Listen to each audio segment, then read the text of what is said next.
Memiliki beragam budaya yang telah menjadi bagian dari kehidupannya, masyarakat adat Mandar mempunyai pengetahuan yang bisa diwariskan secara turun-temurun pada generasinya.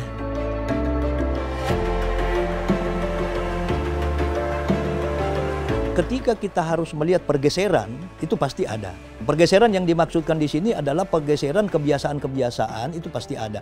Tetapi kalau memang terpaksa, saya ulangi mudah-mudahan tidak, tapi kalau itu terpaksa, yang penting jiwa dan makna-makna yang ada di dalam, baik itu nilai filosofi dan sebagainya, itu tertanam. Karena itu sangat penting untuk kita pegang. Di tengah tantangan perubahan zaman yang kompleks, yang menggerus sedikit demi sedikit kebudayaannya, Mandar berupaya bertahan. Kita punya keyakinan bahwa leluhur kita itu tidak bermaksud meninggalkan sesuatu yang akan membahayakan anak cucunya. Karena pertama ya di dalam nilai-nilai filosofi yang terkandung di dalam kan luar biasa. Mohon maaf, kita tidak boleh melihatnya pada satu aspek saja, tetapi kita harus menyelam ke dalam seperti apa itu.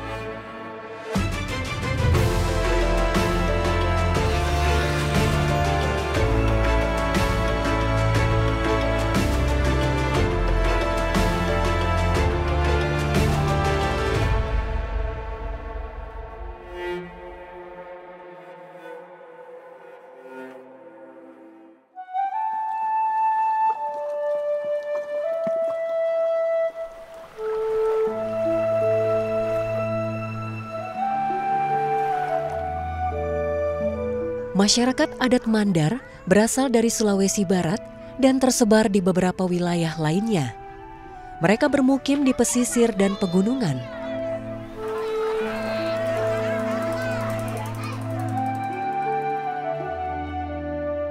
Suku Mandar terbesarnya itu ada di Sulawesi Barat. Namun demikian ada juga di beberapa tempat di provinsi-provinsi lain seperti Kalimantan, kemudian ada di Jawa. Hampir bisa dikatakan bahwa suku Mandar itu tersebar sampai ke Maluku.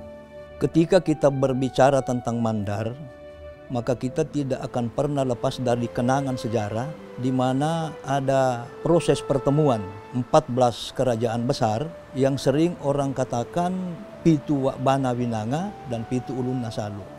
Mereka sepakat untuk saling membantu, saling menguatkan.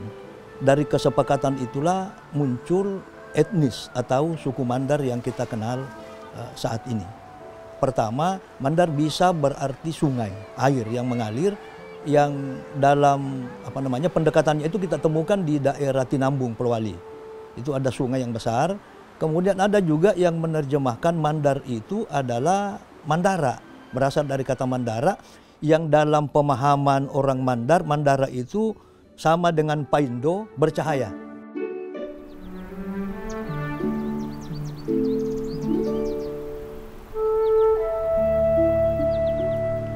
Kata Mandar juga seringkali dikaitkan dengan filosofi hidup masyarakatnya yang dekat dengan alam, terutama laut.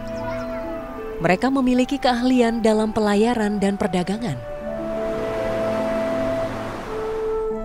Sejak dulu, masyarakat Mandar telah dikenal sebagai pelaut ulung. Pengetahuan mereka tentang maritim diwariskan secara turun-temurun. Jalur pelayaran mereka pun luas, mencakup wilayah Maluku hingga Papua Nugini, menjadikan mereka pelaut dengan pengetahuan navigasi yang luar biasa.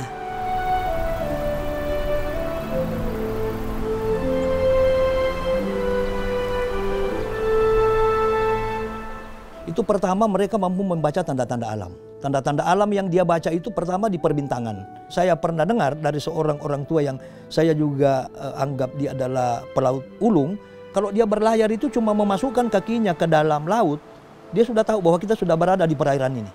Tapi ada prinsip yang berkembang di Mandar bahwa tania posasi, moa nama pelinoi, lembon ditia, mebawa dia kata. Artinya prinsip utama orang-orang Mandar di dalam melayarkan perahunya itu mengatakan bahwa bukan pelaut ulung ketika dia harus menghindari ombak dan angin. Karena duanya itulah yang mengantar kita sampai ke tujuan. Nah, kemudian yang kedua, juga prinsip utama di orang Mandar itu mengatakan bahwa sekali layar terkembang, pantang biduk surut ke pantai.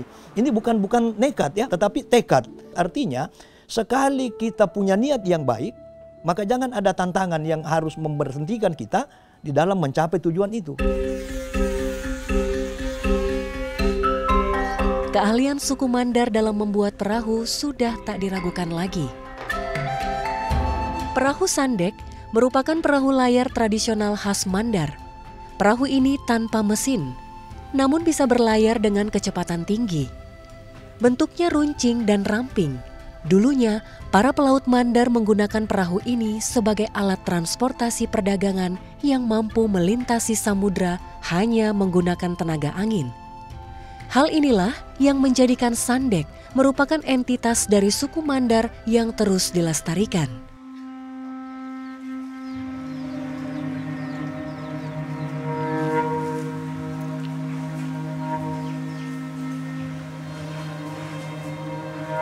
Pembuatan perahu sandek diiringi prosesi atau ritual khusus. Masyarakat Mandar memandang sandek sebagai benda bernyawa yang akan menemani nelayan Mandar ketika melaut.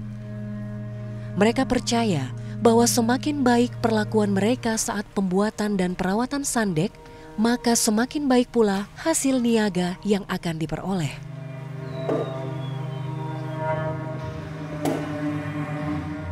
Secara garis besar, terdapat 3 tahap yang mengiringi proses pembuatan perahu sandek. Tahap pertama, ritual membaca-baca, yaitu acara syukuran dan memohon doa keselamatan dalam proses pembuatan perahu. Dahulu para tukang sandek menggunakan kayu palapi sebagai bahan dasar. Mereka juga melakukan ritual sebelum menebang kayu tersebut di hutan sesuai dengan waktu yang sudah ditentukan. Namun seiring waktu, ada perubahan bahan baku kayu yang digunakan dalam pembuatan perahu sandek. Kalau saya tidak salah, ini sandek ini merupakan modifikasi dalam artian menyempurnakan model-model yang ada. Tentu dalam hubungannya dengan kemampuan para pengrajin perahu sandek, tentu itu mereka dengan kemampuan sendiri. Sampai saat ini kami belum menemukan catatan bahwa mereka berguru di mana untuk membuat itu. Jadi keyakinan kami bahwa itu tercipta dari imajinasi mereka. Tahap kedua, matobo, yaitu prosesi pemasangan awal papan dinding perahu.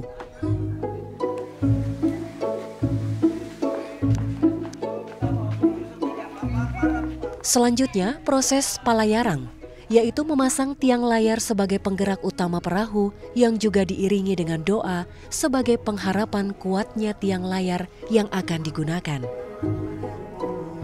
Tahap ketiga merupakan proses setelah pembuatan perahu selesai hingga peluncuran perahu atau yang disebut maparondong, yaitu mendorong atau mempertemukan perahu ke laut untuk pertama kalinya dan siap dilayarkan. Ada lagi istilah ritual makuliwa. Makuliwa di sini kembali lagi pertama bermakna syukur karena selesai sudah perahu itu. Kemudian yang kedua berdoa mudah-mudahan perahu ini selamat berlayar dan kembali ke tempat pembuatannya.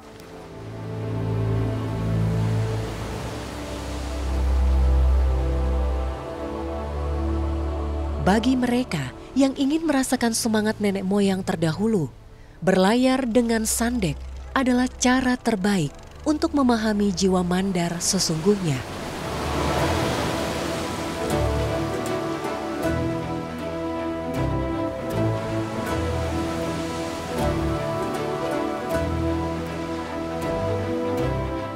Ketika kita melihat layarnya, karena layarnya itu berbentuk segitiga, itu adalah ada satu prinsip yang ada di Mandar dalam pendalaman agama itu, talu tamasarang. Artinya talu tamasarang dalam pengertian apa? Ada Allah, kemudian yang kedua Muhammad dan Adam. Itu yang menyatu di layar itu. Tuhan itu satu. Jadi sehingga di dalam proses perjalanan mereka melayarkan sandek itu, ketika mereka dapati ombak atau tantangan di laut, itu mereka langsung berpegang ke tiang itu. Tidak ada yang akan mampu menolong kita kecuali Yang Maha Kuasa. Warna itu jelaskan mencerminkan kesucian sebenarnya. Jadi suci dalam pengertian baik itu di dalam perbuatan maupun perkataan maupun pikiran. Jadi semua pelaut-pelaut itu ketika kita lihat sandek yang digunakan itu menggunakan warna putih, intinya adalah mengacu dan berpegang pada bagaimana menghidupkan kesucian di dalam kehidupan. Namun kini zaman telah berubah. Mesin-mesin menggantikan dayung. Kapal-kapal besar melintas tanpa memperdulikan angin dan pelaut-pelaut tua mulai berkurang. Sandek yang dulu berjaya di lautan, kini mulai jarang terlihat. Tetapi di tengah perubahan ini, masih ada sekelompok orang yang berjuang untuk menjaga perahu ini tetap hidup. Di Rangas Timur, Kecamatan Banggai, Kabupaten Majene, Sandek dipertahankan melalui festival yang rutin diadakan. Cara ini dianggap efektif untuk memperkenalkan dan melestarikan Sandek agar tetap hidup di tengah-tengah mereka.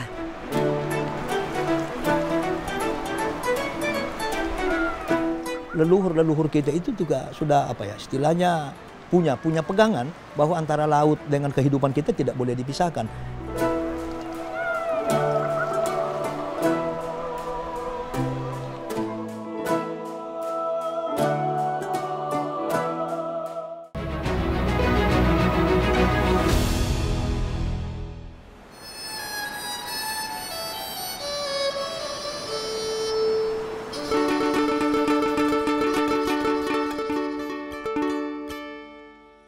Tak hanya perahu Sandek yang membawa kisah dari lautan, alunan musik ini pun mencoba membawa kembali suara-suara dari masa lalu orang-orang Mandar.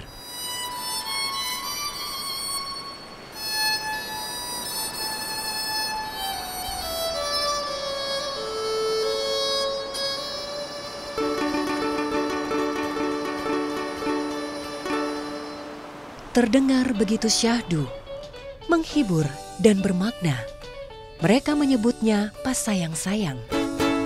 Pasayang-sayang merupakan seni pertunjukan musik dan nyanyian tradisional Mandar.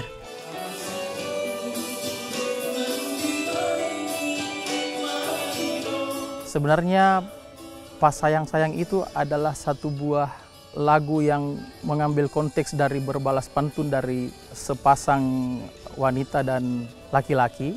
Ada beberapa jenis sayang-sayang, mulai dari jenis petikannya, mulai dari jenis pesan-pesan apa saja yang diangkat di sayang-sayang itu, pesan-pesan sosial, kemudian ada religi juga, kemudian ada yang lucu-lucuan juga.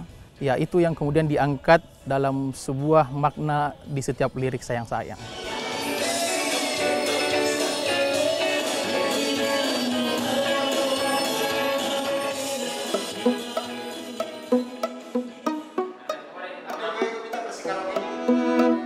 Komunitas Musik Duo Project adalah sekumpulan anak muda Mandar yang berupaya memodifikasi musik dan lagu Pasayang-sayang menjadi lebih modern dan menarik tanpa mengurangi esensi makna dalam seni musik tersebut.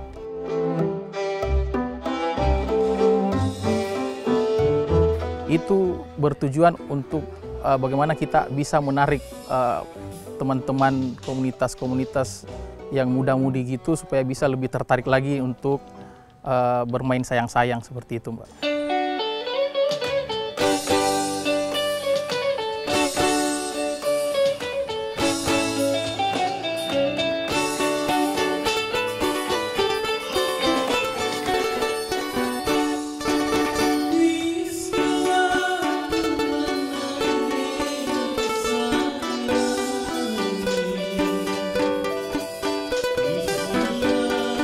Formasi original musik Pasayang-sayang sebenarnya itu hanya dengan gitar, bass, dengan vokal, Mbak.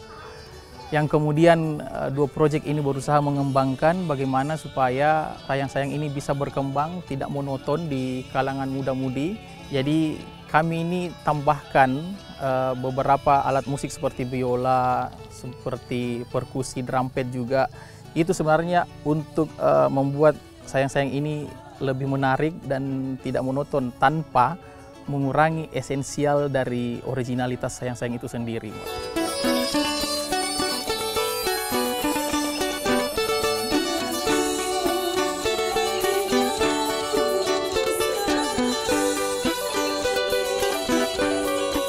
Secara umum tadi yang barusan dibawakan dari kami itu sebenarnya itu adalah petikan sayang-sayang Karambangan. Jadi tadi ada satu lirik yang mengatakan bahwa Bismillah turan nailong bunga senapanginuang, itu mengartikan bahwa Bismillah kami akan memulai lagu untuk memulai permainan ini. Salamat nasang inggana mairangi. Semoga semua yang mendengar ini selamat sebagaimana mestinya sama kami juga.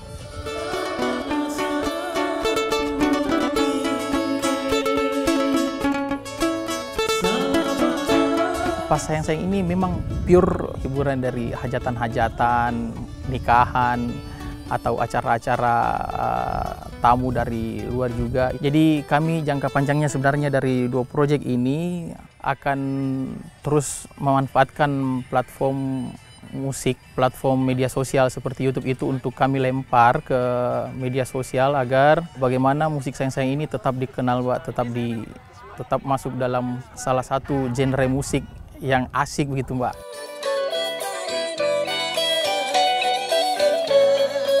Yang penting di dalam di dalam melakoni itu kan ada istilah petikan-petikan khas. Ya, mau menggunakan tambahan-tambahan alat saya rasa itu bukan persoalan. Yang penting jangan menghilangkan esensi petikan yang ada. Dan saya bangga dengan generasi yang memang mau melakukan inovasi-inovasi itu. Yang penting kita tidak bergeser dari makna yang sesungguhnya. Saya rasa tidak ada larangan untuk berinovasi dan berkreasi.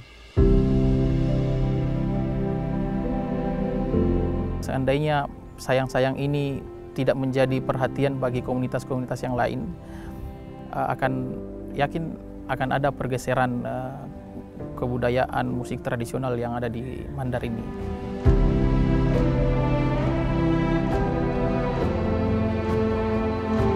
Bukan cuma musik, dari tarian pun mereka menggambarkan dengan bagaimana gemulainya orang Mandar, bagaimana lentur tubuhnya orang Mandar itu yang begitu gemulai. Itu jati dirinya orang-orang Mandar seperti apa, dimulai dari gambaran-gambaran musiknya, dimulai dari gerakan-gerakan tariannya seperti itu.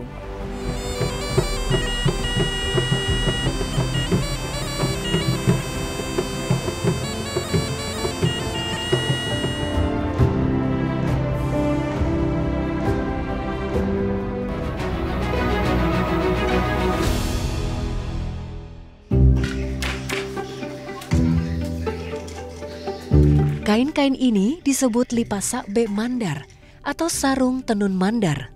Dibuat pertama kali pada abad ke-16 dengan bahan sutra dari Arab dan India. Lipa sakbe menjadi simbol status sosial bagi masyarakat Mandar. Kain ini dibuat secara manual oleh perempuan-perempuan Mandar, mulai dari memintal benang hingga menenun, mencerminkan dedikasi para perempuan Mandar yang menjadikan aktivitas ini sebagai bagian dari kehidupan mereka. Namun sayang, tak banyak lagi dari kaum muda yang mampu meneruskan tradisi ini. Dulu sebenarnya zaman dulu perempuan itu harus diwajibkan bisa menenun, manetek namanya kalau di Mandar. Tapi sekarang ya tergerus zaman, tidak ada yang mau, Kak. Ya karena ada HP jadi tidak mau, karena sekolah juga. Mungkin 2020-40 mendatang tidak ada, sudah punah ini membuat sarung sutra, Kak. Kain ini memiliki peran istimewa dalam berbagai acara adat dan keagamaan. Ada dibilang sure pararamamea, itu dipakai kalau acara menikah untuk laki-laki, mempelai laki-laki. Ada sure pangulu, ada sure saripa, pokoknya banyak. Kalau yang mempelai perempuan yang menyala-menyala seperti warna merah. Kalau yang laki-laki itu dominan yang hitam, yang gelap, yang coklat. Ya mudah-mudahan generasi muda bisa melanjutkan dan melestarikan, karena kalau tidak dilestarikan bakalan tidak ada mie lagi.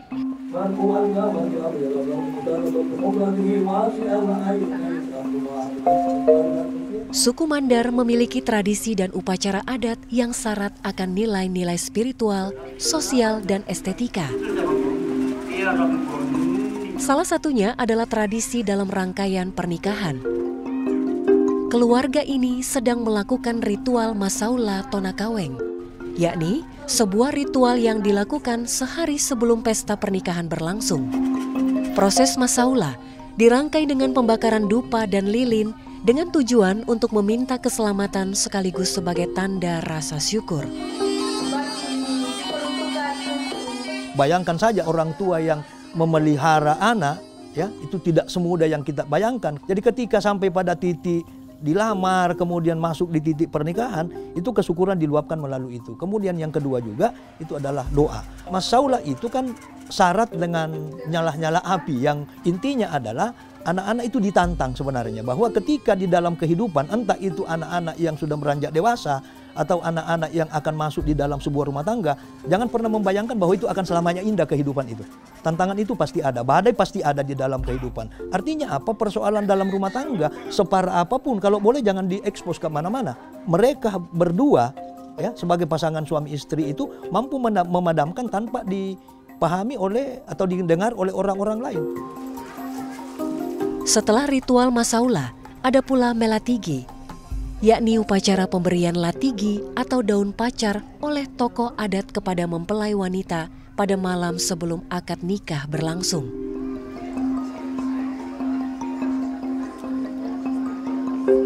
Melatigi bertujuan untuk menyucikan diri dari perbuatan-perbuatan yang tidak baik demi tercapainya rumah tangga yang sakinah, mawadah, warohmah. Melatigi ini adalah sebagai nasihat. Kenapa ditaruh di sini? Karena ini harus pikirannya itu cerdas.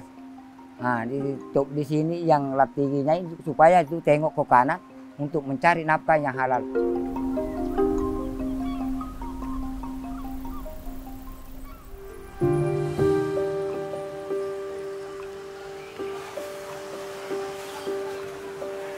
Masyarakat Mandar mengajarkan satu hal penting, bahwa modernitas bukan alasan untuk melupakan tradisi.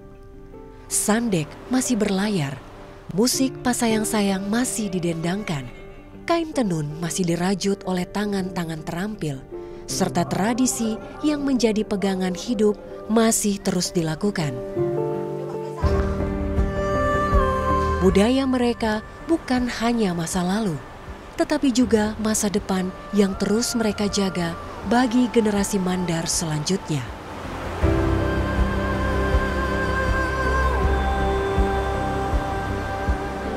Bagaimana kita menjaga kebudayaan Mandar agar ini tidak dipupuskan oleh pengaruh-pengaruh yang lain masuk di daerah Mandar ini.